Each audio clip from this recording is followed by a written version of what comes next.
So what models have you adopted? What exactly do you do to equip them with the knowledge, or is it just to show share literature? Okay, yeah, no, keep your money. So what exactly do you do? We actually do proper training for them, and we work with schools primarily.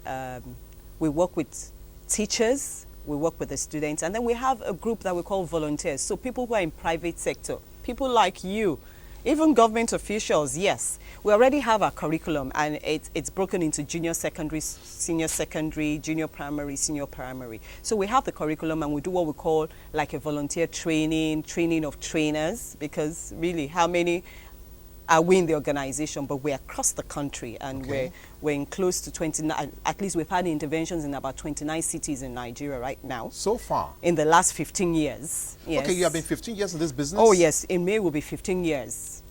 Now, how did this start? It didn't start with you. It didn't start with me. There was a lady who saw the concept in the US and brought it in, and then she started it and had to go back to continue her studies in the US, and then gradually. So I've been running this for about 10 years now, out of the 15 years. Well, so it's more or less like you now. Me now, yes. But you see, and now that's the thing about what we say about maybe leadership and all of that. As you grow, you also have to make sure that people who are coming with you also are able to do it. So you are replicating yourself in others, exactly. Okay, now, but let's look at the impact point. Now, I know that, well, not me. Let me be immodest.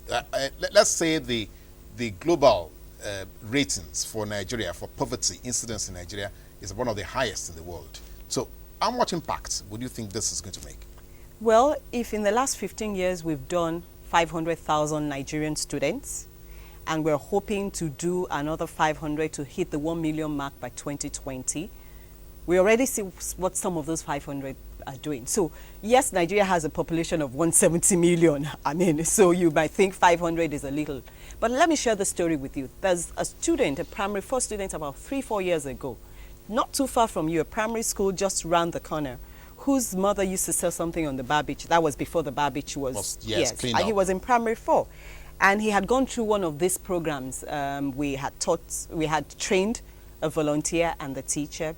And so they went into the classroom. And one of the things was a 4 P's of marketing. His mom was selling kunu, zobo, and all of that.